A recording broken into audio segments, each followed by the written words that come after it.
Bueno, bienvenidos a otro nuevo episodio de Out, más allá del asfalto, y esta vez tenemos aquí a un invitado que yo no sé si presentarlo o ni siquiera, porque Antonio le conoce, yo creo que prácticamente todo el mundo. Yo desde pequeño siempre soñaba con ser aventurero, porque me molaba mogollón, que sí, pues de la Cuadra Salcedo, que Quitín Muñoz, ese tipo de gente que te contaban unas aventuras brutales. Bueno, pues Antonio de la Rosa no es que lo hayas soñado, sino que directamente tú te has metido en el lío y ya está, ¿no? Eres el aventurero del siglo XXI, macho. Eres la leche, tío. Muchas gracias por esos halagos. La verdad es que viniendo de una persona como tú, que nos conocemos personalmente, pues mira, es estupendo. Bueno, la verdad es que siempre he sido inquieto y desde pequeño he ido haciendo diferentes deportes y yo creo que he ido encontrando el camino de mi interior, ¿no? Que es el ser aventurero, explorador. Lógicamente, si hubiera vivido hace 500 años, me hubiera embarcado en la carabela de Colón, ¿no? Me hubiera metido o con Magallanes o Elcano, me hubiera metido en un barco de esos o los primeros intentos de hacer montañas. Pero bueno, viviendo en la época en la que vivimos, hay que reinventarse un poco. No he seguido nunca la línea un poco tradicional de la aventura y es verdad que utilizando un poco los recursos que siempre he tenido de dominar varias disciplinas, no he sido nunca muy bueno en nada, pero sí que he dominado varias disciplinas, el invierno, el remo, diferentes actividades. Pues desde hace 15 años estoy haciendo expediciones en solitario y he completado 14. He hecho 4 travesías oceánicas en diferentes océanos a remo, ya sea pádel, ya sea barco. Y bueno, pues la verdad es que estoy muy satisfecho de mi trayectoria. A ver, no te aceleres, que esto tenemos que contar un poco detenidamente lo que has hecho y cómo has empezado. Porque tú, bueno, vallisoletano de nacimiento, ¿no? Sí. Y luego decides venirte para Madrid. Ajá. Y te conviertes en el bombero más joven de la Comunidad de Madrid. Sí, ¿no? la verdad es que... Con 19 tacos, ya 19 tacos de... La vida resuelta, resuelta con 19 tacos. Pero con 18, claro, a partir de los 18 años ya te puedes presentar.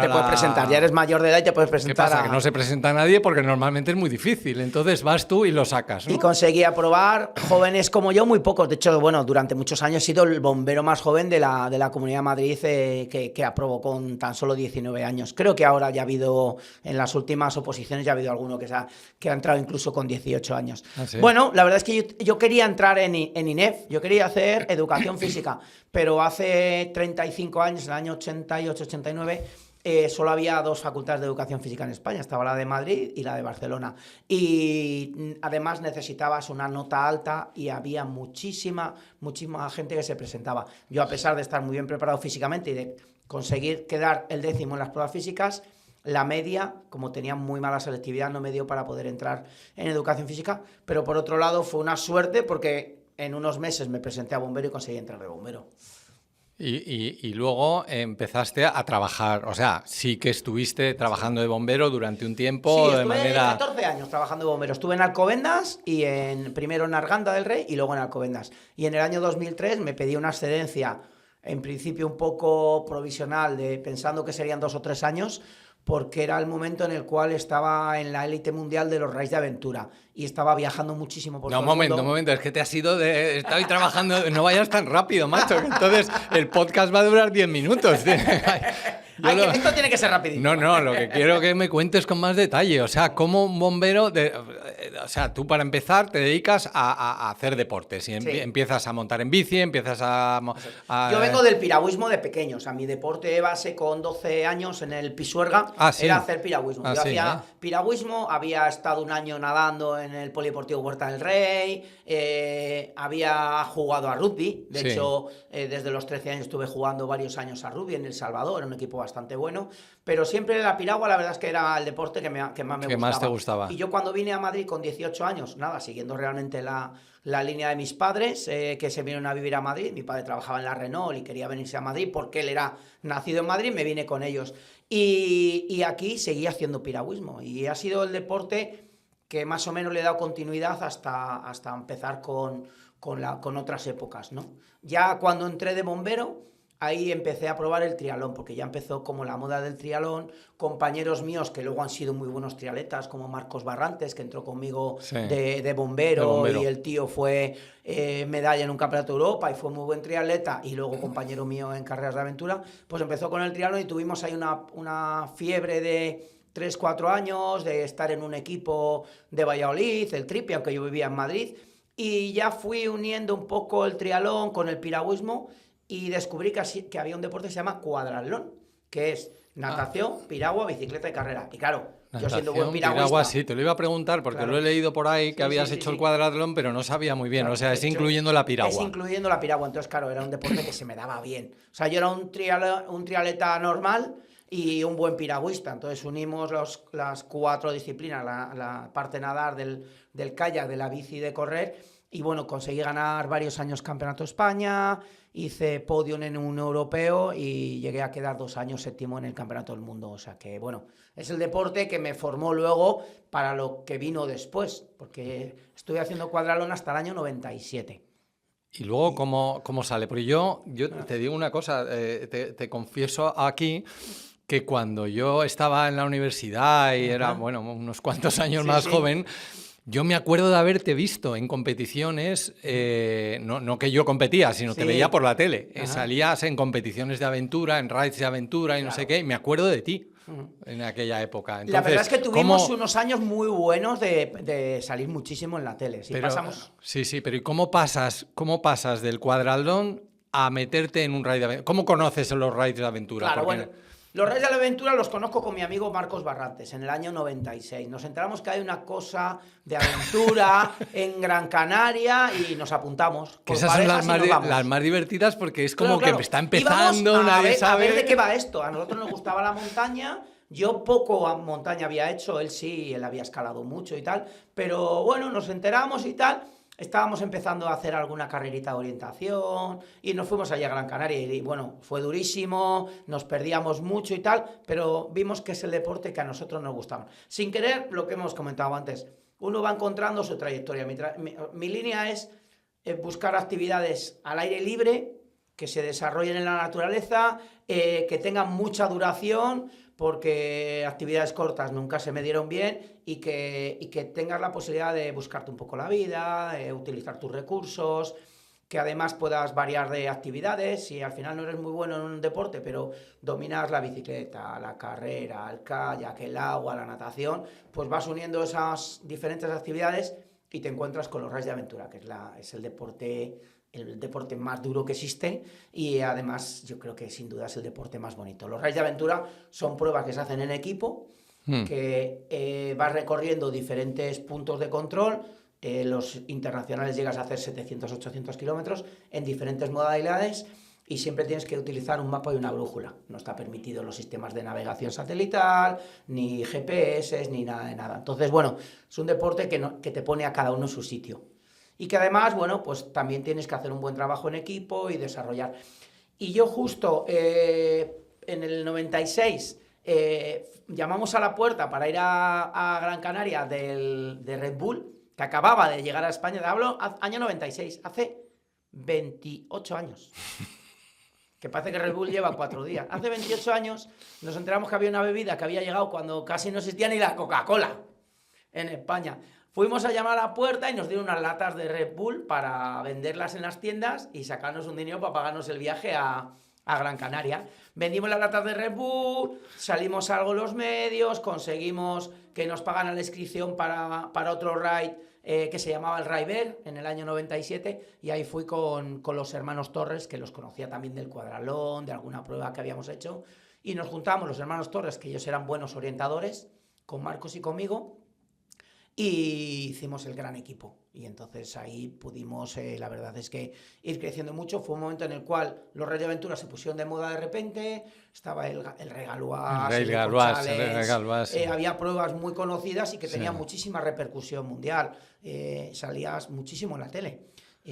Tanto que, por ejemplo, nosotros cuando hacíamos el Eco Challenge, que hicimos el de Argentina, el de Marruecos, el de Borneo, hicimos 5 en diferentes países.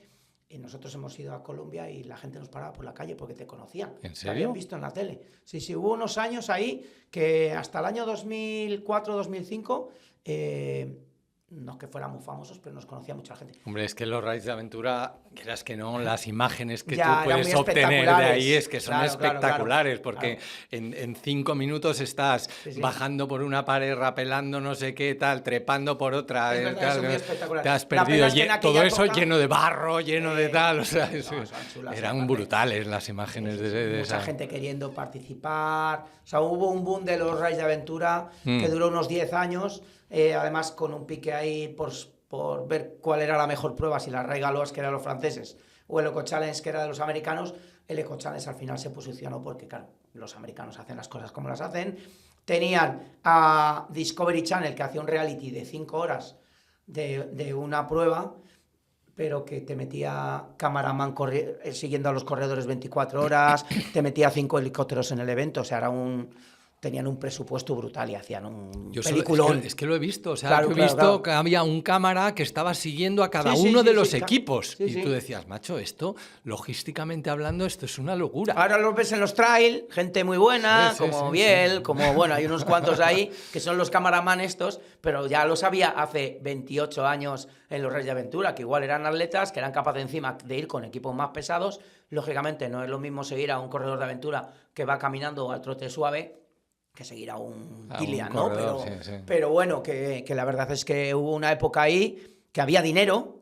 Nosotros éramos profesionales, nosotros teníamos presupuesto grande de O Red sea, Bull. digamos que os dedicabais a eso. O sea, esa era vuestra. Era- Obviamente en esa época ya ni bombero ni nada. Tú estabas ya con tu Yo excedencia. estaba todavía de bombero, pero cambiando muchas guardias y ya me había pedido una licencia de un año. Luego otro compañero del equipo era profesor y también se pedía licencia. Y luego José Torres y Nerea Martínez, que era la corredora nuestra, Sí. nada, ellos eran profesionales de los Reyes de Aventura. O sea, ¿Ah, sí? teníamos sueldo y además en alguna prueba llegamos a ganar 30.000 euros. O sea, había dinero. Había dinero, no para hacerte rico, pero había dinero como para poder vivir a gusto de las pruebas si eras un buen equipo y tenías un buen sponsor. Y conseguíamos sponsor, o sea, hoy día, cuando quiero hacer una expedición, me cuesta mucho más conseguir un sponsor y no consigo los dineros que conseguí antes, vamos, ni de lejos. Pero teníamos buena repercusión, no había 20.000 cadenas de televisión, muy diferente, salías en la 2 y la 2 la veía todo el mundo. Hoy, ¿quién ve la 2? ¿Quién ve Teledeporte? 4 pelagatos. Pero en aquel entonces no existía Netflix ni Amazon, no existían las redes sociales. Si en aquel entonces hubieran existido las redes sociales, nosotros nos hubiéramos disparado con millones de seguidores posiblemente, pero no existían y bueno, es lo que hay, ¿no? Sí.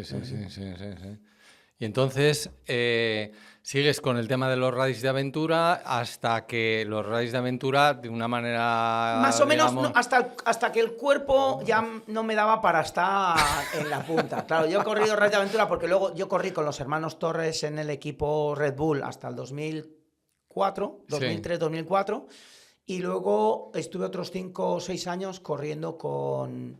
que ganamos Desafío a los Volcanes, ganamos Travesía Más Bossi en Colombia, en México ganamos varios raids, con Franco Stoya, Mónica Aguilera, que también son deportistas muy conocidos. Sí, hombre, Mónica Aguilera es una buena pues claro, corredora Mónica de fue mi trail compañera y- otros 5 años de equipo. Sí, Tuve sí, primero a sí, Nerea sí. y luego a Mónica. Sí. Sí. Y Sí, en el camino corrí varios raids también con Sí, Emma porque- Roca, o sea, con gente muy buena. Porque Sí. en los raids los equipos al final tenían que ser mixtos. Claro, ¿no? eso es, Tenían, siempre tienen que ser o sea, mixto. por lo menos una chica, ¿verdad? Una chica. Y lógicamente hay que intentar los equipos buenos, llevamos a chicas buenas.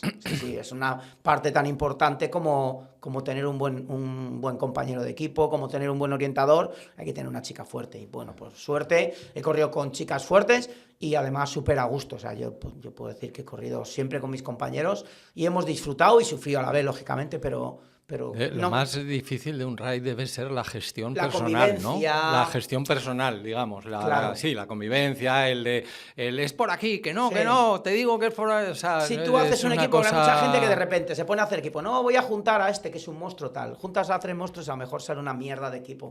Claro, porque no hay gente que no sabe trabajar en equipo y tal. Es importante, en un raid de aventura un equipo tiene que ser buenos amigos y luego buenos compañeros de equipo, pero sobre todo buenos amigos, que la amistad esté por encima de los resultados, que muchas veces no es así, sobre todo cuando vas a disputar. Muchas veces cuando vas a disputar y hay un compañero que no ha entrenado bien, que no viene en forma, tal, pues surgen los ¿El entrenamiento choques, lo ¿no? hacéis juntos o lo hacéis cada uno por su lado? Normalmente cada uno por su cuenta. Yo, hombre, en la época de los hermanos Torres sí que bajaba mucho a Granada a entrenar, entrenábamos a mejor. Yo me podía pedir 2 o 3 semanas de cambios de guardias en bombero y a lo mejor bajaba con Nerea y estábamos 2 o 3 semanas entrenando en Sierra Nevada, que podíamos entrenar muy bien. De hecho, Sierra Nevada fue patrocinador nuestro también un par de años, con Cetursa. La verdad es que fueron años que entrenamos muy bien y teníamos buenos resultados. Normalmente íbamos a una prueba internacional y estábamos entre los favoritos y solíamos hacer podium. Bueno, eso ya te abrió Sí, no, sobre todo me demostró a mí mismo que estaba preparado para hacer cualquier tipo de desafío. Porque de hecho, mientras yo hacía, antes de haber hecho Raid de Aventura, yo hice una autodemostración de poder mental en mí, muy importante, que fue participar en un Dakar Ironman en el año 95. Entre la época del triatlón cuadralón y los Raids de Aventura ahí en medio, 95, yo participé en un Dakar Ironman, que un Dakar Ironman es... Sí, 10 Ironmanes. 10 Ironmanes, pero no juntos. La distancia... Pero juntos, pero tampoco juntos, porque no es lo mismo hacer un Ironman, luego otro Ironman y otro Ironman, que bueno, haces 4 que vas kilómetros cambiando, vas cambiando, que meterte toda la natación de 10 Ironman, que son 38 kilómetros nadando en una piscina de 25 metros. Luego hacer los 1.800 kilómetros en un circuito de 2 kilómetros y luego hacer los 422 kilómetros en el mismo circuito en sentido contrario, que eso era el de Ironman de Monterrey, que era el que lo organizaba. Una locura, pero es no una locura, pero no una estupidez. no podían por lo menos hacer una piscina de 50 metros, yo qué sé. El tema es el control de los jueces. Sí, bueno, la piscina podía ser de 50, de 25, era de 25 lo que toca, pero a nivel de circuitos, claro, eso tenías jueces que tenían que controlar que realmente hicieran los kilómetros. Si tú lo haces en un circuito más largo, más abierto, el control de la distancia es muy difícil. Entonces éramos roedores ahí dando vueltas y hay gente que se dedica a eso profesionalmente, todavía sigue habiendo gente que hace decas, se han llegado a hacer 20, o sea, el doble de lo que yo hice, pero para mí, o sea, me sirvió por un lado para demostrarme que mentalmente estaba preparado para cualquier cosa, porque además yo enfermé durante la prueba, estuve 12 horas como en un centro de salud que había allí, porque me dio una sobrehidratación. Terminé con tendinitis, periostitis, con 20 y tantas ampollas en los pies y tal, y conseguí terminarlo, o sea, lo que es el poder mental. Pero nunca volvería a hacer una prueba de esas, claro, ya fue hacer esa y decir, yo no quiero volver a estar aquí dando vueltas en ningún sitio. Yo quiero hacer pruebas tan duras o más duras, pero en la naturaleza, que tengas un entorno y que disfrutes. No me he vuelto a meter ahí a dar vueltas en ningún recorrido. Me he vuelto a hacer una vuelta a una pista de el efecto hámster fuera, sí, ¿no? Sí, fue la verdad es que estamos bastante de acuerdo en eso, bastante en línea, digamos. Claro, eso es. Y entonces, ¿cómo das el siguiente paso? Claro, pues una vez que 2000 corro raids así un poco a nivel profesional, aunque ya no nivel profesional realmente de vivir de ello hasta el 2004. Luego ya sí tuve un buen equipo, ganábamos algunas pruebas, pero no teníamos patrocinadores como había sido Red Bull, PlayStation, tuvimos PlayStation también. O sea, ya pasamos a patrocinadores un poco más flojos que nos cubrían los gastos, ganábamos alguna prueba, pero ya no era... Lo único que yo justo en ese momento creé una empresa de turismo activo que empezó a crecer, que es Meridiano Ride. Y bueno, al final ha terminado siendo ese mi modus vivendi. Empecé a organizar eventos también de aventura, empecé a meterme de organizador del circuito de aventura mientras yo seguía compitiendo y competir lo que es a nivel, digamos, profesional o fuerte hasta el 2008. Ahí ya yo no estaba para ganar. Ya tenía 40 años y ya no estaba para ganar, para estar en la punta. Entonces ya decidí directamente pues... dedicarme a organizar pruebas y empecé a hacer expediciones. Mi primera expedición en las Islas Canarias fue en el 2009. Ya digamos que me lo monté por mi cuenta, dejé de tirar del carro de un equipo de aventura y ya empecé a hacer expediciones en solitario. Digamos que yo me he ido adaptando a mis condiciones físicas.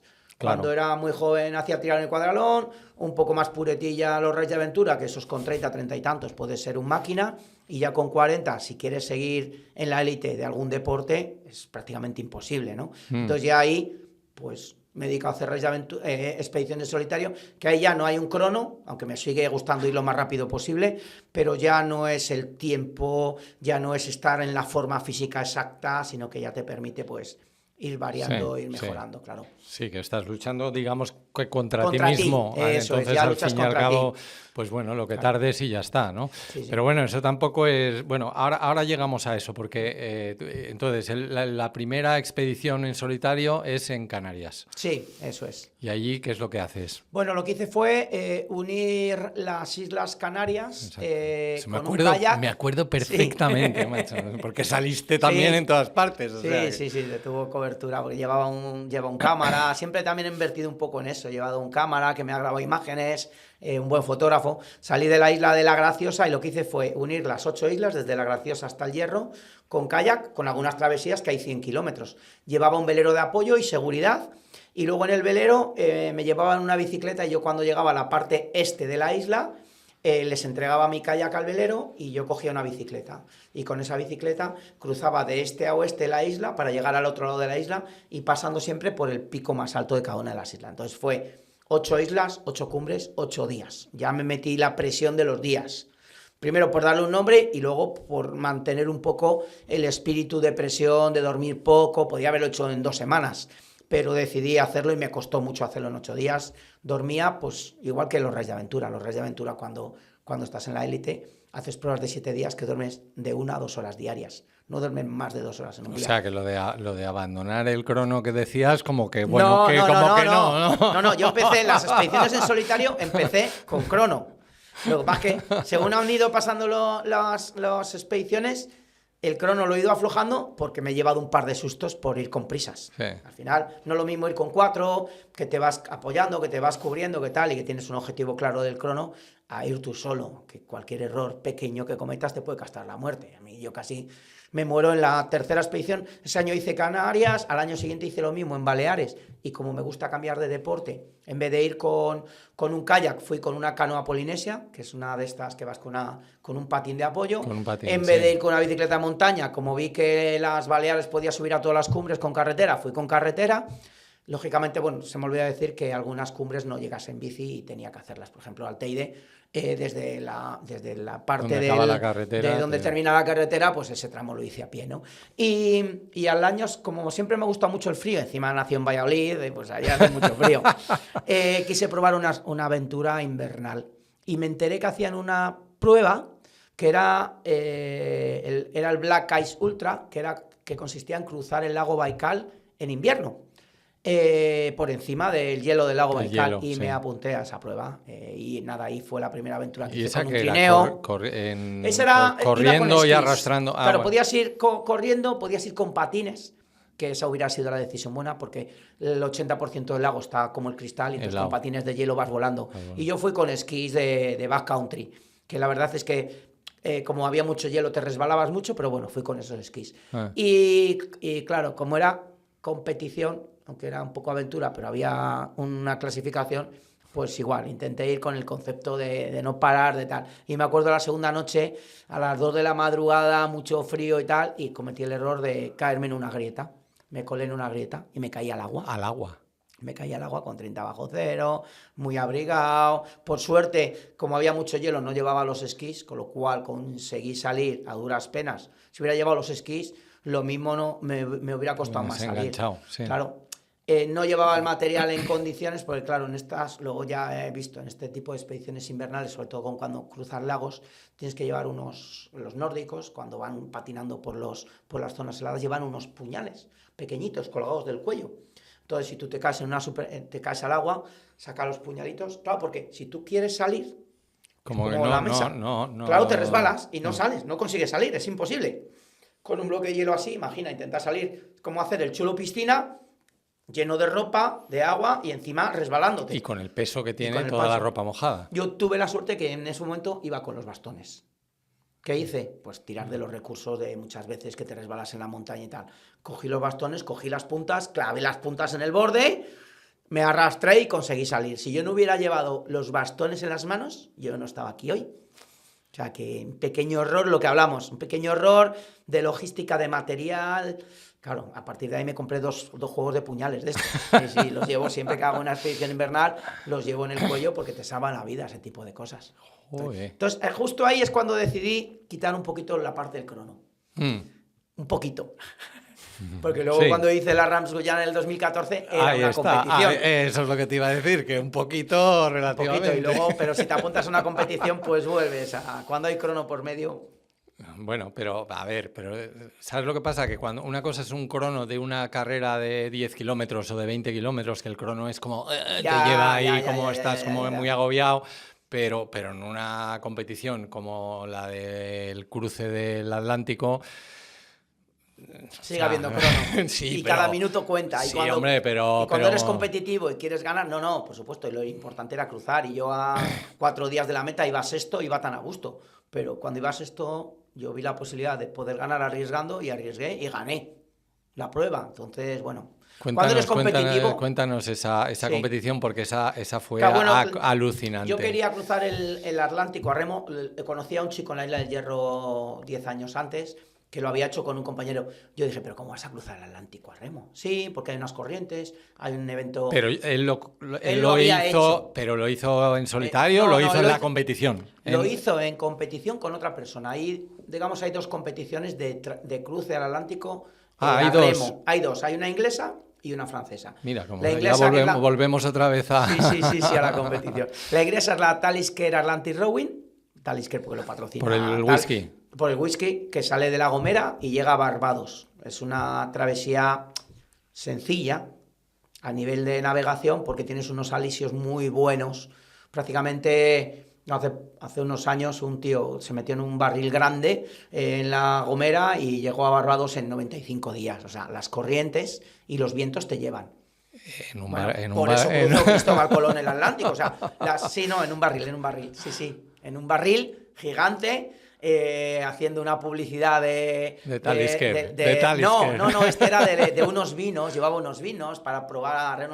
Una historia muy chula. Llevaba unos vinos para probar lo que pasaba después de 3-4 meses en el océano con el movimiento, a ver qué pasaba en los vinos y tal. Pero creo que el tipo se iba bebiendo toda la botella de vino, porque claro, no tenía mucho más que hacer. O sea, es como un loft, era como una casa chiquitita, el barril. No era un barril pequeño, era un barril grande, pero quiero decir que no tenía ningún tipo de propulsión, ni de vela, ni de remo, ni de nada, y aún así cayó perfecto a Barbados. O sea, que ahí, digamos que hay como una calle. Esa calle está en toda la zona de África también, a América, todo lo que es la parte norte hasta Guayana. Lo que pasa es que necesitas estar en época de alisios, que los alisios suelen empezar en diciembre. Este Rams Guyana, que es la prueba francesa, por ejemplo en la inglesa son barcos de 2, de 4, de 3... En la francesa son barcos de 1 nada más. ¿Sí? O sea, no te dan opción de ir acompañado. Ni nada. Y además es un modelo de embarcación que venden ellos y que tiene que ser exactamente ese modelo para que sea todo más igualatorio, que está muy bien. Uh-huh. Y además te ponen una cámara de estas que va haciendo una foto cada media hora para que ni siquiera saques una caña fuera, porque cualquier cosa que tú puedas sacar, como tú tienes unos vientos favorables, te puede ayudar. Al final esos vientos alisios son los que realmente empujan la embarcación. Tú puedes remar mucho, pero al final lo mejor es intentar llevar la embarcación en una buena dirección y una buena trayectoria. Manejar muy bien el timón, aprovechar cada corriente. Bueno, es un poco complicado de explicar así brevemente, pero hay que pensar que es unos vientos y unas corrientes que el 80 o el 90% del tiempo te están empujando. Y a ti te empujaron en dirección contraria al principio me que empujaron la marinera, porque claro. Es que no había manera. Yo te estaba siguiendo y es que no había manera que salieras de Senegal. Es por lo que te estaba contando hace un momento. Normalmente los alisios empiezan en diciembre. La carrera empezó el 18 de octubre. Entonces todavía los alisios no estaban estables y entonces la primera semana y media tuvimos vientos del oeste. Pero yo quería remar. Yo dije, bueno, he venido aquí a remar, quería remar. Y lo que hice, en vez de avanzar hacia el oeste, fui bajando hacia el sur. Sí. Varios hicimos lo mismo, sobre todo los más inexpertos. Los más expertos simplemente se quedaron fondeados enfrente de Dakar. ¿Ah, sí? Allí en la isla se quedaron una semana fondeados. Y a la semana que rolaron los vientos, empezaron más adelante. Después de estar una semana parados, ellos estaban por delante de nosotros. Porque Dakar tiene una puntita, entonces nosotros digamos que habíamos retrocedido. Ellos estaban, después de estar una semana parados, estaban más adelante. Y yo había estado remando mucho. Pero estuvo muy bien porque yo pude aprender muchas cosas que aún desconocía de la embarcación. Yo había navegado muy poco con ella en el mar. Yo había remado en el pantano del Atazar, con el barco. O sea, mis conocimientos del mar eran muy pequeños. Y durante esa semana aprendí bastante. Y luego, bueno, pues arrancó la prueba y ahí fui más al sur que todos. ¿Cuántos erais en total? Éramos 18. 18. Vale. Gente con mucha experiencia en navegación, buenos remeros, muchos franceses. Y bueno, después de 60 días, yo iba en quinto, en sexto lugar. Me sacaban los primeros 24 horas. Había un francés y un belga, me parece que eran y tal. Y llegábamos a las costas de Brasil y de Guayana. Guayana está al norte de Brasil. Y en ese momento, en las costas, como a 150 kilómetros, hay una corriente muy fuerte que entra de norte a sur, que baja más o menos hasta la frontera de Brasil con Guayana, sí. Y ahí rola la corriente. Una corriente es como un río, pero es un río en el mar. Sí. Tú no lo ves, pero lo sientes. Y entonces, en ese momento que llega a casi la frontera, rola a 180 grados y ya va paralelo a la costa de Guayana hasta, bueno, pasa por delante de Kourou, que era donde era la meta y tal. Y los participantes todos tenían un router en su casa. O sea, un router es una persona que tiene muchos conocimientos de navegación y cada día te va diciendo cuál es la mejor trayectoria. Tú estás en contacto con ese router. Tú estás en contacto vía teléfono. Yo no conocía a nadie que supiera nada de navegación, con lo cual el router era yo mismo. Yo recibía con un dispositivo que tenía de internet, recibía los partes meteorológicos y las corrientes, y yo interpretaba sin tener ni idea de navegar ni nada. O sea, yo con diferencia era el que menos conocimientos tenía de los 18. Pero, claro, es lo típico, ¿no? Que te vas a cruzar el Atlántico y lo normal es no tener ni idea de nada. Lo normal en mí es no tener ni idea, pero aprender rápido.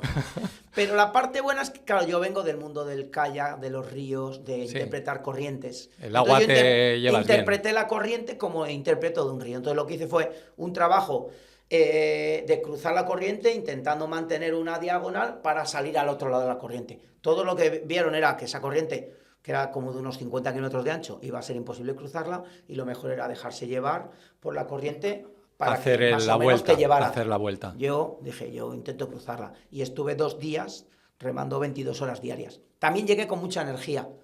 Van pasando los días, incluso los meses, y voy mejorando físicamente. Cuando la gente normalmente en estas aventuras se degrada, yo no sé por qué, pero más o menos me mantengo y me ves y dices, joder, si es que parece que no ha perdido peso el Antonio después de 2 meses. Bueno, tengo la capacidad esa de tener un metabolismo muy bajo y ser capaz de hacer muchas horas y mantener la energía. Sí. Y conseguí cruzar la corriente que no cruzó nadie. Entonces pasé de estar 24 horas por detrás del primero a 24 horas por delante del segundo. Gané 2 días con esa jugada y me proclamé campeón de la Ransouillère, contra todo pronóstico, claro.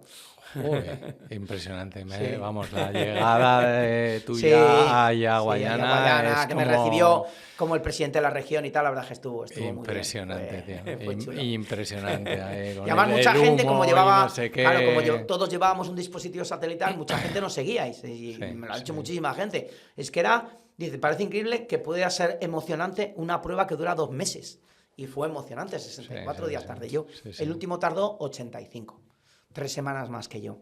Fíjate, tela. Y entonces tú ahí ves un filón, ¿no? Ahí, o algo así. Bueno, la verdad te es que te puso mogollón lo de. Sí, me puso lo de navegar y vi un filón porque dije, es que el tema de la navegación a remo no está explotada a nivel de sponsors y tal, que luego tampoco se consigue mucho, pero bueno, vi una aventura auténtica que se puede hacer muy bien en solitario, y bueno, dije, pues nada, voy a intentar hacer más aventuras a remo. Te metiste en lo del SUP, ¿no? Y me metí en el SUP. Yo ya llevaba 3-4 años remando el SUP, llevo desde el 2011. Sí. Un deporte que me ha gustado mucho y que lo practico y lo sigo practicando casi a nivel de competición. Todavía, si compito en algo hoy día, es en SUP. Que sí. Bueno, me gusta. El ambiente, la gente, tengo muchos amigos en el paddle surf y sigo manteniendo. Entonces, a partir de ahí ya empecé a hacer algunas aventuras con paddle surf, a intentar demostrar también que con una tabla de paddle surf se pueden hacer, porque la gente normalmente ve el SUP y se cree que eso es una colchoneta hinchable que vale para poco más que para dar una vueltita. Y con un paddle surf puedes hacer prácticamente las mismas cosas que con un kayak de travesía. Y ahora menos todavía. Ahora, claro. ahora que le han inventado el motorcito eléctrico. Sí, encima. Claro, ya hay motores eléctricos. Que la gente dice, sí, pero sí, tronco, sí. que esto se trata de remar, claro, que no lo habéis entendido. El paddle surf es para remar. Entonces empecé ahí a inventarme aventuras en paddle surf. Y... Lo de dar la vuelta a la península, ¿eso fue antes o después de lo de Guayana? Eso fue después, sí. Después de Guayana, ¿no? Fue 2014. Exacto. Antes del 2014 había hecho, pues eso, la travesía está en hielo. También hice otra en Alaska. No en Alaska, en Canadá, en el norte de Canadá, en Yellowknife, que ahí conocí a nuestro amigo Sergio Fernández. Hombre. Que bien le conoces, ahí conocí al Sergio, al Ser 13. Sí. Este estuvo aquí también en el podcast, también estuvo compartiendo sus aventuras. Le mando un saludito ahí, sí, eso tiene un montón de aventuras que contar él también. Pues ahí le conocí y hice esas 2 expediciones o aventuras invernales y esas 2 travesías con kayak. Y ya en 2014 hice esa, y en ese mismo año hice Alaska. Crucé Alaska por la ruta de Iditarod. Esa fue hasta hoy la gran aventura invernal, que fueron 42 días haciendo la misma ruta que hacen los trineos de perros en Alaska, la Iditarod famosa. Sí. Y luego ya empecé con el pádel, hice 3 o 4 cosas con pádel. Hice la primera navegación en pádel de la costa oeste de Groenlandia, o sea que he navegado por encima del Círculo Polar Ártico. Hice esa circunnavegación a la península ibérica, fueron 120 días, recorriendo los 3.500 kilómetros de costa. Eso me pareció súper alucinante. Además es que estuviste muy presente digamos, en la vida de los en la vida de la costa. De la costa, claro. De tal. Porque, los clubs de sur, de tal, quedaban conmigo, venían a acompañarme algunos días. Gente, la verdad es que fue una aventura que muy participativa de la gente. La gente cada día casi... Veían dónde estaba, venía gente a verme sin querer, fui creando una comunidad alrededor de España con el proyecto, y la gente estuvo bastante pendiente de esto, sí. Y también bajé el Tajo desde mi casa, desde aquí, desde la Sierra de Madrid, bajé hasta Lisboa, o sea, eso son un poco hasta el 2009, hasta esa travesía al Pacífico en un prototipo de paddle surf, hice esas aventuras. Vale, entonces ahí cómo das ese salto, porque eso ya no es un salto, eso es prácticamente eso es una escalada, una cosa brutal, ¿no? Pues bueno, yo quería hacer el Pacífico, pero claro, hacer el Pacífico ya lo habían hecho varias personas, y si hay una competición, me animo. Pero lo habían hecho varias personas a remo. A remo. A remo normal, claro. Entonces yo quería hacerlo a remo normal. Pero bueno, ya había 5 personas que lo habían hecho. 5, no hay muchas. En el Atlántico hay decenas de personas que lo hacen cada año. Sí. Pero el Pacífico solo había 5 personas, porque es complicado salir de la costa de San Francisco, de esa costa. Por las corrientes. Por las corrientes, los vientos no son muy favorables. Tienes que coger al final la corriente de California y pasarte a otra corriente, que es la ecuatorial norte. En ese cambio puede pasar que termines en Monterrey y termines en Baja California. O sea, eso es mucho más complicado de acertar. Pero para mí era un desafío extraordinario. O sea, intentar acertar y encima ir con un prototipo de embarcación diferente en paddle surf. Entonces lo que hice fue contactar con un amigo que fabricaba tablas de paddle surf en España, con el amigo Pepe Quiles, y que tenía la marca Kundaka, y me habló de la empresa matriz de Kundaka, que era Sinercia Racing Group, que es una empresa que se dedica a abarcar, es una de las mejores empresas de Europa en composites, en fabricación de piezas de barcos, hacen barcos incluso de Copa América, o sea, hacen cosas muy potentes. Y le propuse, tuve una reunión con José Coello, con el propietario de la empresa, conseguí embaucarle entre comillas, o sea, lógicamente una empresa de esas que hace barcos que valen millones de euros, meterse a un proyecto chiquitito, pues para ellos es complicado. Pero bueno, yo creo que tengo esa capacidad de conseguir que la gente de alrededor se enamore de mi proyecto. Vamos, que eres un liante. Soy un liante. Soy un liante. Soy bastante bueno para liar a la gente. Sí. No, hombre, ¿es verdad? No, es así. Sí, pero el proyecto es algo era chulo, excepcional. Sí, pero fíjate, era chulo, pero bueno, era muy complicado para ellos, porque claro, yo era dibujar sobre el mapa. Yo quería así, como quería hacerlo en pádel, no quería una embarcación normal, con unas dimensiones normales, porque necesitaba que en el medio fuera más estrecho, para poder remar por los dos lados con el remo, no tener que andar caminando a un lado y caminando a otro. Eso terminaría siendo un barco normal. Sí. Y conseguí embaucarles para hacer un diseño, entonces buscamos a un diseñador, y era un tipo que ya estaba jubilado, pero seguía haciendo diseños de barcos de Copa América, Richard, neozelandés.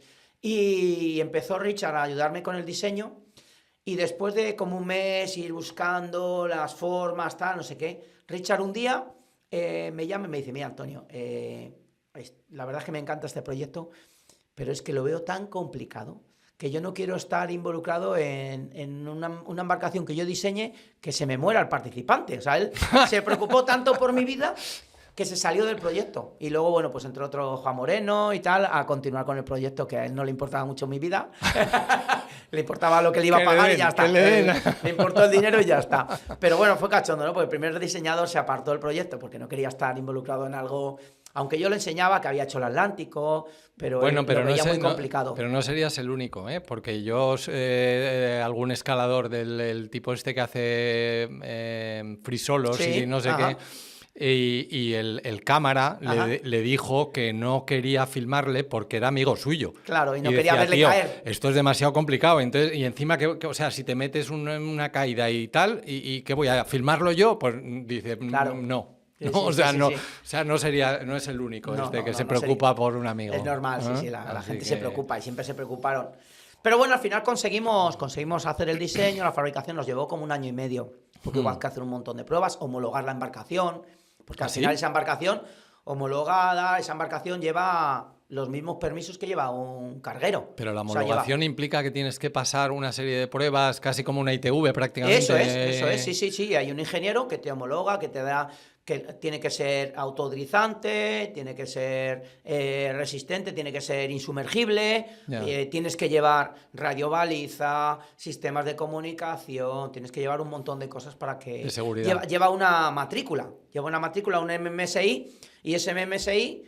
es único, o sea, si miras en la marina, esa embarcación, lo que pasa es que es muy gracioso, ¿no? Porque es una embarcación, yo cuando me cruzaba con alguien con la radio, ellos están viendo mi matrícula y lo que dice mi matrícula dice que es una embarcación de 7 metros propulsada a remo.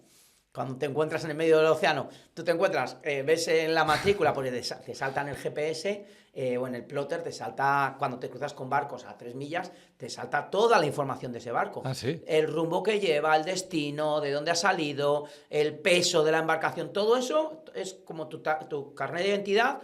Y pero es que lo público. ven otros barcos. Que lo ven otros barcos, eso es. Y lo ven desde una centralita, se puede ver perfectamente el tipo de barco, la dirección, el rumbo, la velocidad a la que va, etcétera, etcétera. Pues ellos veían lo mismo mío.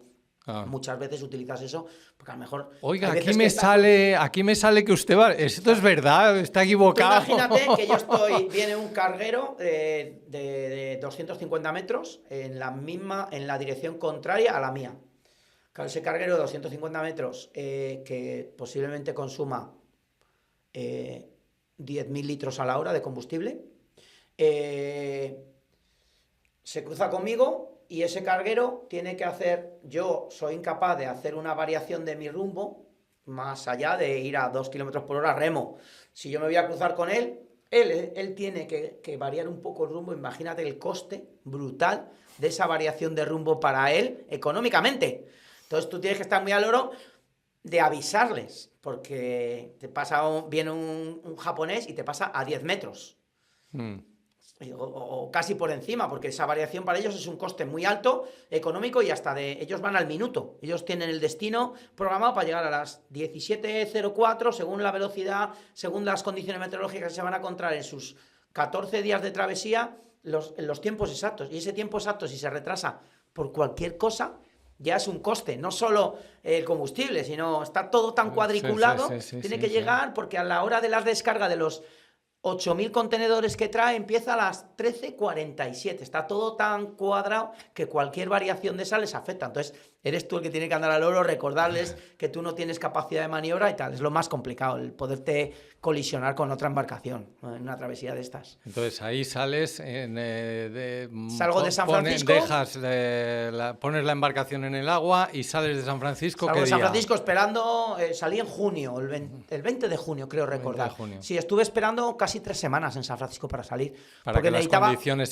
fueran buenas. Necesitaba una pleamar muy grande para que los 6 horas de bajada de marea me empujaran en la bahía de San Francisco, que ya Ya sabéis que las corrientes siempre se dice, no, ahí está en el medio Alcatraz, y Alcatraz es el sitio que tiene unas corrientes brutales y tal. Es porque, claro, toda esa masa de agua durante 6 horas sale, durante 6 horas entra, por un estrechamiento. Todo el Hudson y esos grandes ríos, todos desaguan a una hora y sube la marea a otra. Entonces, yo aproveché una gran corriente y un día que no hacía prácticamente nada de viento, que normalmente los vientos en verano son bastante fuertes, suelen ser del oeste, y entonces aproveché un día que había norte y tal y conseguí separarme unos 40 kilómetros. Lo suficiente para mantenerme 2 semanas por la corriente de California hasta Baja California. Ahí tuve 2 o 3 días que estuve en el mismo sitio, dos días retrocediendo incluso. Tuve que remar mucho encima de pie y al final conseguí coger la corriente de ecuatorial norte y bueno, llegar a Hawái en 76 días. 76 días remando 2 meses de pie. y medio. O sea, es que es brutal. O sea, Sí, no, sí, sí. es que... O sea, yo me lo creo porque te seguí y al final Sí, no, dices, siempre llevo un "Joder, es que dispositivo que la sí". gente sabe dónde estoy, no puedo mentir Es en que eso. es increíble, macho, pero es brutal. O sea, la sensación de estar 76 días 5 horas y 22 minutos. en mitad de ningún sitio que que parece es que no, pero dice que esas eso, 5 oye, horas, 5 horas más, ya macho. ves. No me las quites, ¿no? Desde luego. Increíble. Y entonces, y después de esto... Después de esto, bueno, he hecho alguna cosa y me planteé hacer el gran proyecto de remo, sí, exacto. que era ir a la Antártida remo, desde Exacto. Cabo de Hornos. Exacto. Es el gran proyecto que intenté hacer en el 2022, que por el COVID estuve 2 meses en Punta Arenas y en el sur de la Patagonia y no lo pude hacer. Y el año pasado lo Pero pude... eso se te anuló un año por un el año, COVID. eso es por Exacto, el COVID. Y al ¿no? año siguiente ya sí, el Y año entonces pasado... al año siguiente tuviste que posponerlo un año, digamos. Lo tuve que posponer un año. En esta expedición he hecho 13 expediciones en solitario y no he llevado ningún tipo de apoyo ni de seguridad, pero para ir a la Antártida ahí me obligaron. Claro, o sea, yo he hecho el Atlántico, el Pacífico, pero ahí, más lejos o más cerca, siempre tienes barcos. Tú en el Pacífico, aunque no lo veas, lo que hablamos, un crucero a 50 kilómetros, un velero a 30 kilómetros al sur, siempre hay navegación, y en el Atlántico también, sobre todo yendo en las líneas de navegación. Sí, de corriente, sitios, de claro, lisios, de tal, sí. Pero a la Antártida van unos cruceros y nada más, y en la dirección en la que yo quería ir no iba nada. Entonces, el Comité Polar Español, al que solicité autorización, porque cada español que va a la Antártida tiene que solicitar un permiso al Comité Polar Español. Hay varios países que tienen comités polares, España es uno de ellos. Solicité permiso y me obligaron a llevar un sistema de rescate. Porque claro, si yo quería ir a la Antártida y tenía un problema grave, no podía ser rescatado si no llevaba algo cercano. Entonces ahí tuve que contratar a un barco de apoyo que luego me dio un montón de problemas, que luego me abandonó. Tuve ahí bastantes problemas, que esos darían para otro podcast contando esa movida. Pero bueno, en resumen, yo quería llegar a Isla Elefante, que es la primera isla más cercana de la Antártida, más cercana a Cabo de Hornos, y no lo conseguí. Los vientos, las corrientes, pasé a 100 kilómetros del Elefante, y luego la segunda parte de esa expedición era intentar emular a Shackleton, llegar hasta Georgia del Sur, cruzar la isla y bueno, o sea, lo que hiciste fue que, visto que los vientos y tal no te permitían llegar a la Isla Elefante, lo que hiciste fue que continuaste la navegación hasta Georgia del Sur. Hasta Georgia del Sur. Conseguí, bueno, ser la primera persona que navegar en solitario por debajo del 55, o sea, en el Océano Glaciar Antártico. Estuve 26 días, hice en total en kilómetros 2.500 kilómetros. Aventura dura, la verdad. Es que es alucinante, porque es que no te lo imaginas, o sea, no eres capaz de imaginarte lo que son 2.500 kilómetros. En esas aguas. En esas aguas, porque además es que además yo he estado, o sea, es que yo he cruzado el estrecho de Drake 2 veces. Hostia, y ahora en noviembre voy otra vez para allá. Pero claro, en una nave, o sea, yo lo crucé la primera vez en un rompehielos, en un rompehielos ruso, que íbamos a hacer una carrera en la Antártida. Y las olas pasaban por encima de nuestra nave, ¿sabes? Pero yo estoy hablando de una embarcación que tenía 5 cubiertas. Claro. Es que no me puedo ni imaginar tú en un barquito pequeñín. De 1 metro de obra viva. ¿Sabes? O sea, es que no es, o sea... 5 vueltas de campana he llegado a dar. ¿En serio? 5 vueltas de campana he dado. Que te pilla una ola y esto es lo que hay, ¿no? Dos seguidas, o sea, pillarte una ola, el barco es autodeslizante, estando todo bien colocado y tal, no pasa nada, pero imagina cuando te hago... Sí, pero cuando tú estás dentro y estás dando vueltas... Eres como un corcho que da vueltas... Lo tienes como con sí, goma y está acolchado o algo así. Cuerdas y tal, para no golpearme con los laterales. ¿Ah, sí? Sí, más me vale. Y llevo un casco, en los días muy malos me pongo un casco para no golpearme. He llegado a estar 36 o 37 horas dentro sin poder salir, dentro de la cabina que tengo donde puedo dormir, sin poder salir fuera de las condiciones que había del océano. O sea, tú sabes lo que es el Drake, el mar de Ozen, ¿no? Vamos a llamarlo mar de Ozen nosotros. Sí. Y la verdad es que es el océano. Para mí, con diferencia, es la expedición más complicada y arriesgada que he hecho, con mucha diferencia. Porque yo además tuve inundación en el barco, tuve un montón de problemas, tuve rotura de toda la electrónica, toda la electricidad. Sí. Yo terminé llegando a Georgia del Sur con la aplicación del móvil y el GPS. ¿En serio? Sí. O sea que bueno, ahí tuve que sacar todos mis recursos, pero conseguí llegar a Georgia del Sur. Bueno, pues eso es lo importante. Sí, eso porque... Llegar a tierra. Claro, es que ese es el tema, macho. Claro. Además, Georgia del Sur es una isla ahí en medio del Océano Glaciar Antártico y si no la topas, como le pasó a Shackleton, tienes 5.000 kilómetros hasta Sudáfrica. Claro, no tienes nada. Es que no hay otra opción, no hay otra opción. Claro.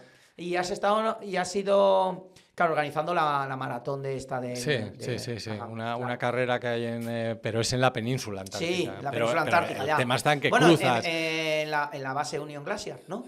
No, la carrera se hace en diferentes sitios. Vas parando en Deception Island, en la base española, en la base argentina, en diferentes sitios. Sí. Según el tiempo, porque ya, como tú bien sabes, ahí el tiempo cambia de una manera brutal, entonces, claro, la cosa es muy alternativa. Oye, ¿y tú cuando...? No sé cómo vamos de tiempo. No, tú no te preocupes. Es que ¿sabes lo que pasa? Que es que, macho, el tiempo vuela contigo, macho. Es que es una cosa que... Te tengo que contar lo último, ¿dónde voy? Venga, ahora? al lío. Venga, cuéntame lo último. Justo estabas hablando de la Antártida, pues voy a intentar ir desde Bahía de Hércules hasta el Polo Sur. A intentarlo, me voy ya, porque ya he pagado. Pero eso es... 1.200 kilómetros con esquís en solitario. Sí. Y trineo, claro. Sí. Es la expedición en mayúsculas y luminoso. Sí. Y eso te sales ya dentro de poco. Salgo el día 4 de diciembre. 4 de diciembre. Si vuelo a Union Glacier el día 4 de diciembre. Pues casi nos cruzamos. Casi nos cruzamos. En noviembre. casi. Impresionante. Y eso lo vas a hacer con esquís. Con esquís y trineo. Quiero ir, además me estoy preparando un trineo muy ligero. Quiero ir lo más rápido. Quiero ir un poco con el crono. ¿Ah, sí? Claro, porque ya es una expedición que la han hecho varias personas, no es una expedición que me estoy inventando. Digamos que es medio conocida, que es... Claro, hombre, ya estuvo Albert Bosch, Churlago... De hecho, Albert creo que le vamos a tener aquí en unos días en el podcast, porque me apetecía mucho que nos contara. Albert es un tío genial, sí. O sea, que tú vas para allá Voy a intentar hacerlo, ¿Y qué tiempo piensas hacer? Menos de un mes. Menos de un mes, sí.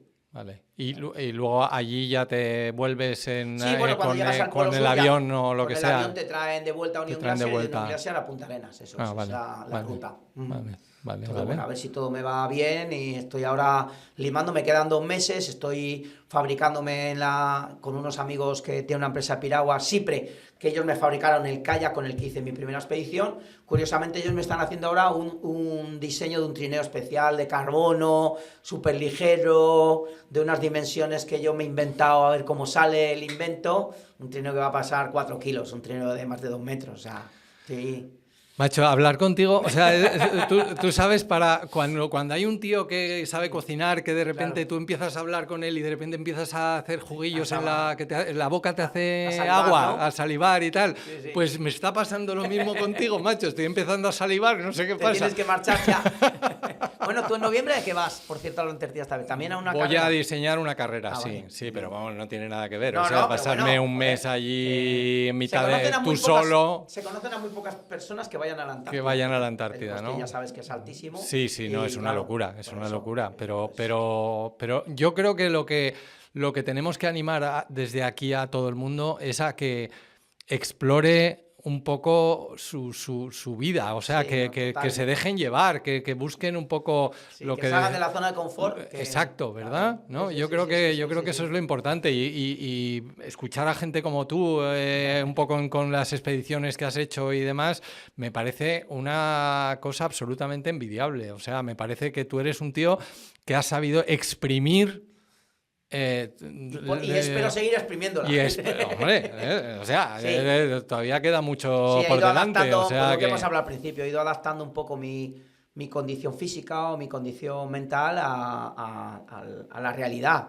O sea, lo que no me he planteado es seguir intentando competir en piragua con 55. Pues tuve una época en la cual competía en piragua, otra época que competía en triatlón, otra época en la que he sabido adaptar yo creo mis condiciones físicas a los tiempos Pues creo que eso es, reales. fíjate, que creo que ese es un mensaje súper importante que tenemos que dejar muy claro, porque yo me lo noto, o sea, yo ahora en situaciones en las que yo antes entrenaba para mejorar, ahora entreno para quedarme como estoy. Claro, ya. Entonces, dentro de Sí, sí. nada, Pero bueno, seguro pues que hay cosas en las yo que entreno estás mejor ahora que antes. Exacto, exacto. Entonces hay otras cosas que Ahora estás tienes unos mejor. Entonces, conocimientos, sabes, yo qué sé, abrigarte en la montaña y antes no sabías. Hay un montón de cosas que uno las sí. aprende con el tiempo y espero con suerte seguir aprendiendo cosas a día de hoy. Esperemos. Oye, pues nos quedamos aquí esperando a que tengas un ratito y que nos acompañes después de volver de tu expedición A en la la vuelta Antártida, de la que eso vamos a tener un podcast solo de la expedición de la Antártida. Venga, muy Así bien. que nada, oye,